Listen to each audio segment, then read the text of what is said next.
Assalamualaikum warahmatullahi wabarakatuh. Good morning. My name is Tubagus Fikih Ariansyah and I'm from PBI 4. Today, I would like to explain to you about Critical Reading Book Part 4, Unit 4. Unit 4. Inventions that are changing our lives. 1. Robot. Since our earliest days, humans have used tools to improve their lives. At first, these tools were simple and handheld, such as knives or hammers, and they were used to perform basic tasks that were necessary for survival. Over time, the tools and the technology for using them became more complicated. First, they were mechanical, then electrical, and finally electronic. One of the most recent developments in tools is the robot. The latest robots can be taught to perform complex tasks that require an almost human-like ability to process information and make decisions. The word robot first appeared in a 1921 stage play by Czech writer Karel Čapek. In the play, a man makes a machine that can think, which he calls a robot, and which ends up killing its owner. In the 1940s, the American science fiction writer Isaac Asimov wrote a series of stories about robots and invented the term of robotics and the science of robots. Meanwhile, in the real world, the first robots were developed by an engineer, Joseph F. Engelberger, and an inventor, George C. DeVol. Together, they started Unimation, a manufacturing company that produced the first real robot in 1961, called the Unimate. Robots of this type were installed at a General Motors automobile plant and proved to be a success. They worked reliably and saved money for General Motors, so other companies were soon acquiring robots as well. These industrial robots were nothing like the terrifying creatures that can often be seen in science fiction films. In fact, these robots looked and behaved nothing like humans. They were simply pieces of computer-controlled machinery with metal arms or hands. Since they were made of metal, they could perform certain jobs that were difficult or dangerous for humans, particularly jobs that involve high heat. And since robots were tireless and never got hungry, sleepy, and distracted, they were useful for tasks that would be tiring or boring for humans. Industrial robots have been improved over the years, and today they are used in many factories around the world. Though the use of robots has meant the loss of some jobs, at the same time, other jobs have been created in the design, development, and production of the robots. Outside of industry, robots have also been developed and put to use by governments and scientists in situations where humans might be in danger. For example, they can be sent in to investigate an unexploded bomb or an accident at a nuclear power plant. Researchers also use robots to collect samples of hot rocks or gases in active volcanoes in space exploration robots. Number 2. Lasers and modern medicine starting time. A laser is a device that makes a beam of light so narrow and strong that it can cut like a knife. Lasers, when it was invented, no one knew that it would change modern medicine. But now, with this wonderful tool, doctors can safely perform operations and treatments that were once very dangerous or painful, or simply impossible with regular surgical instruments. The first person to imagine something like a laser was Albert Einstein in 1917. He realized that it might be possible to create a very strong, bright beam of light by changing the way light acted. However, he never investigated this idea any further, and neither he nor anyone else dared to produce a laser beam for many years. And finally, in the late 1950s, scientists began experimenting with light and figured out how to create the strong beams we now know as laser beams. In these first experiments, they used mirrors and artificial gemstones to change the light. Other scientists soon were producing the same results by sending light through special gases. The light created by either of these methods was very different from normal light. The beams from the lasers remain narrow and do not spread out as light normally does, even over great distance. Furthermore, laser beams can be created entirely of one color, while normal light, such as that from a light bulb, contains a combination of all the colors.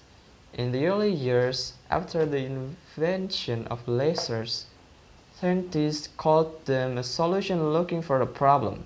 It was obvious that lasers were very special, but it took scientists a while to find practical applications for them. Over time, hundreds of uses have been found for lasers in many areas of science and technology. They are used in the newest telecommunication systems, in computer printers, and in compact disc players. They are also used in show business to create special lighting effects.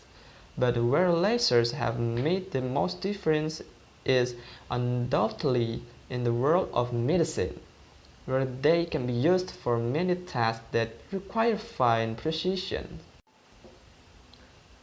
Leashes as medical treatment. Leashes are small worm-like creatures that live in water and suck the blood of animals and humans.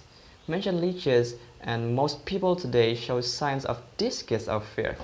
In the past, though, leashes were commonly used in medicine to drain blood from people.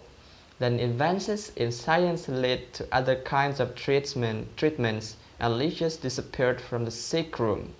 Now, however, they are making a comeback.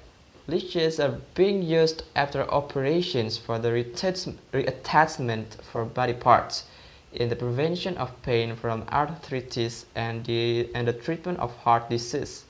The use of leashes in medicine goes back at least 2,500 years, and doctors used them to treat the sick in ancient Egypt, India, Persia, and Greece.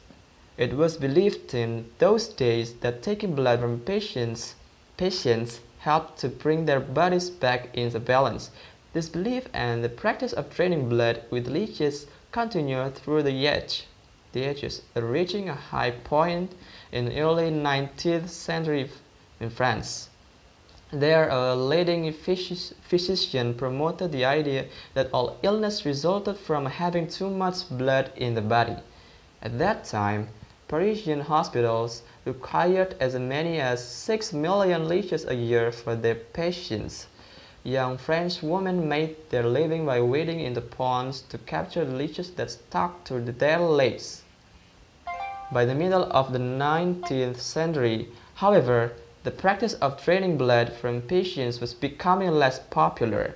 With a better understanding of disease and of the human body, doctors realized that taking blood from the patient with or without leeches was not helpful in many cases. Thanks to the work of various scientists, including Frenchman Louis Pasteur, doctors gradually came to accept that many diseases are caused by germs. They realized that other approaches, and particularly limiting the spread of germs, were more effective in treating illness, and that in fact leashes made no real difference in many cases. By the 20th century, doctors had completely abandoned the use of leeches to drain blood, but 1985, Dr. Joseph Upton, a surgeon in Boston, Massachusetts, discovered a new use for them. Faced with a young patient whose ear had been bitten off by a dog, Upton successfully reattached the ear in a 12-hour operation. However, within 3 days, the ear had turned black because blood could not move through it properly. During the operation, it had been fairly easy for Upton to reattach the arteries that brought blood to his patient's ear, since artery walls are thick and easy to see.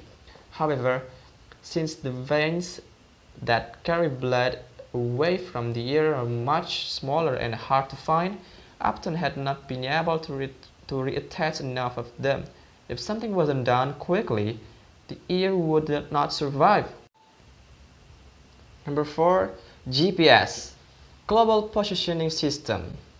With a GPS receiver, you need never be lost again, whether you are driving in a new city or climbing a mountain path.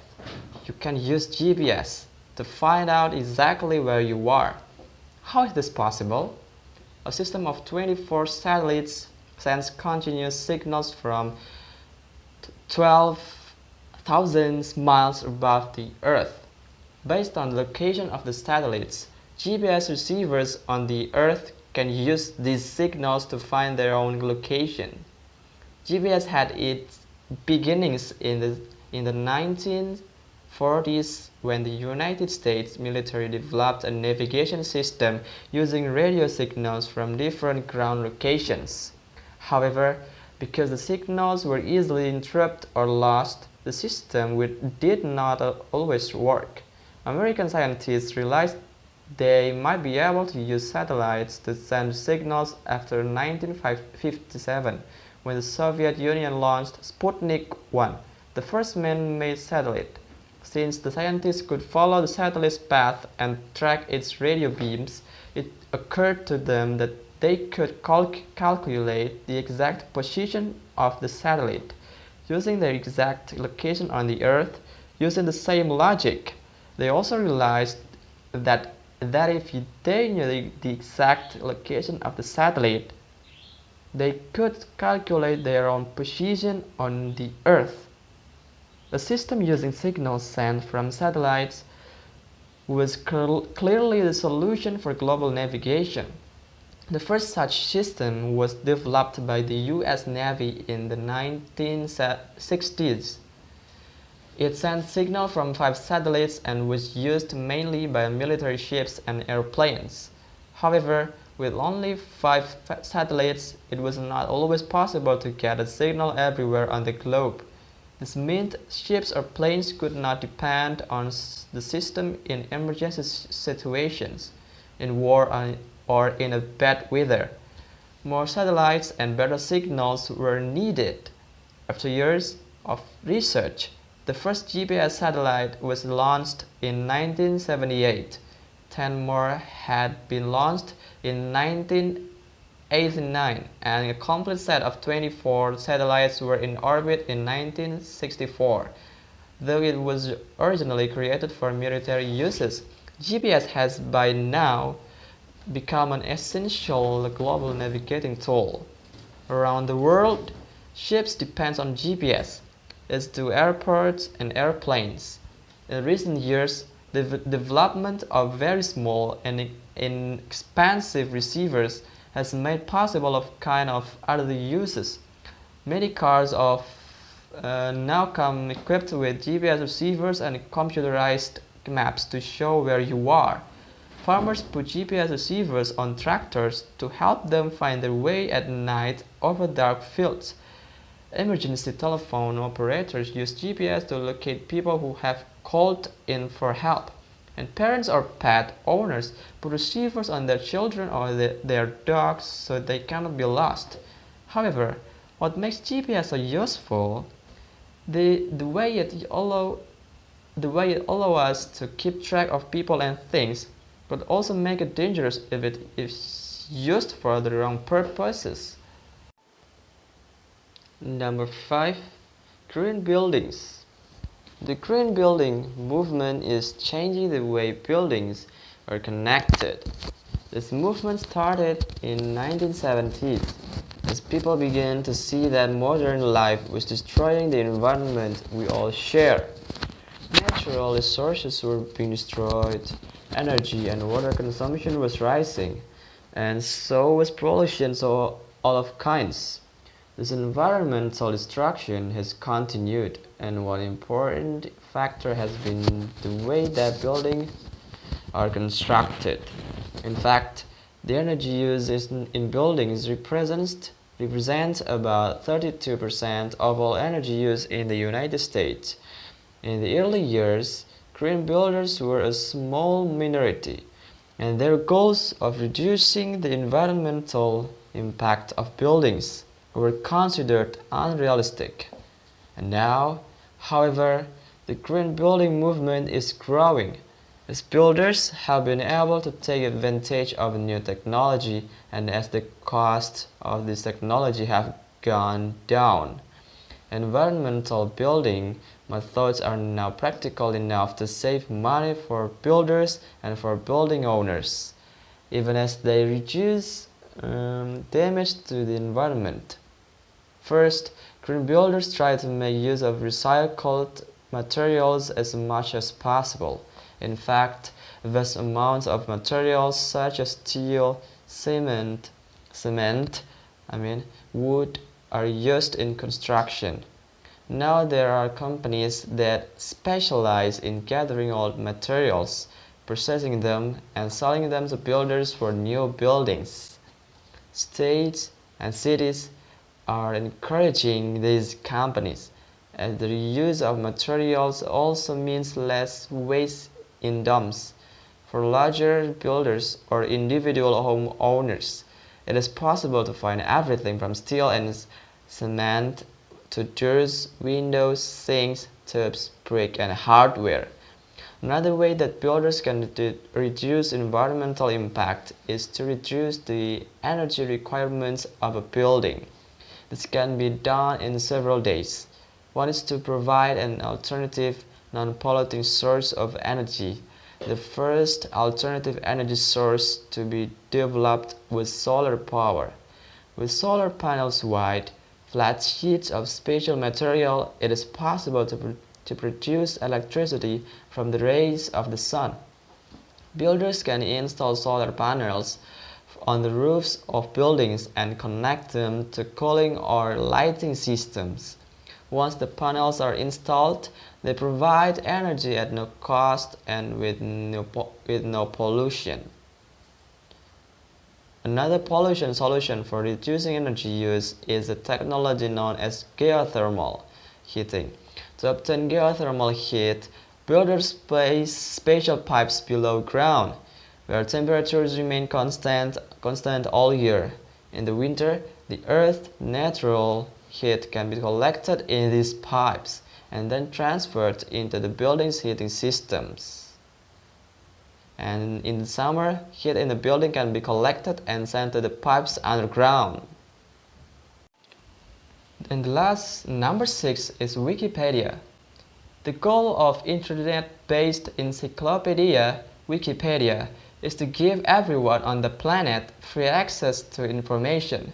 Like other encyclopedias, Wikipedia contains lots of information, more than 2 million articles in 200 different languages covering just about every subject. Unlike other encyclopedias, however, Wikipedia is not written by experts, but by ordinary people. These writers are not paid and their names are not published. They contribute to Wikipedia simply because they want to share the knowledge. Encyclopedias began in ancient times as collections of writings about all aspects of human knowledge. The word itself comes from ancient Greek and means a complete general education. In fact, early encyclopedias were not used as reference books as they are today, but served as textbooks for learning. Nothing has survived on the very first Greek or Roman encyclopedias. The oldest encyclopedia still existent is a collection of 37 volumes on the natural sciences written by the Roman scholar Pliny the Elder in the 1st century BCE. By the 1600s, many huge encyclopedias had been produced in Europe, in the Middle East, and also in China. These encyclopedias were all handwritten and hand-copied, and so they were expensive and rare. The invention of the printing press and a more systematic approach to organizing the information in alphabetical order allowed the encyclopedias to become more accessible, but they were still aimed at scholarly readers. This was the case with the first Encyclopedia Britannica in Edinburgh, Scotland from 1768 to 1777, which included long technical articles. Real popularity for encyclopedias came in the 19th century in Europe and the United States, with the publication of encyclopedias written for ordinary readers. By the 20th century, it was common for middle-class families to buy a multi-volume encyclopedia to keep in their home. With the invention of the CD-ROM, the same amount of information could be put on a few computer disks. Then with the internet, it became possible to create an online encyclopedia that could be constantly updated like Microsoft Encarta. However, even internet-based encyclopedias like Encarta were written by paid experts. At first, Wikipedia, the brainchild of Jimmy Wales, a businessman in Chicago, was not so different from these. In 2001, he had the idea for an internet-based encyclopedia that would provide information quickly and easily to everyone. Furthermore, that information would be available free, unlike other internet encyclopedias at the time. But Wells, like everyone else, believed that people with special knowledge were needed to write the articles, and so he began by hiring experts. He soon changed his approach, however, as it took them a long time to finish their work. He decided to open up the encyclopedia in a radical new way, so that everyone would have access not only to the information, but also to the process of putting this information online. To do this, he used what is known as wiki software, from the Hawaiian word for fast, which allows users to create or alter content on a web page. The system is very simple. When you open the website, you can simply search for information, or you can log on to become a writer or editor of articles. If you find an article that interests you about your hometown, for example, you can correct it or expand it. Someone else may do the same. This process goes on until no one is interested in making any more changes. The success of this method can be measured by Wikipedia's extraordinary growth. By September 2006, there were 1 million Wikipedia articles in the English version alone, compared in 65,000 in the latest edition of the Encyclopaedia Britannica. Ideally, with this system of multiple editing, errors are found and corrected, and the final result is an accurate and interesting article.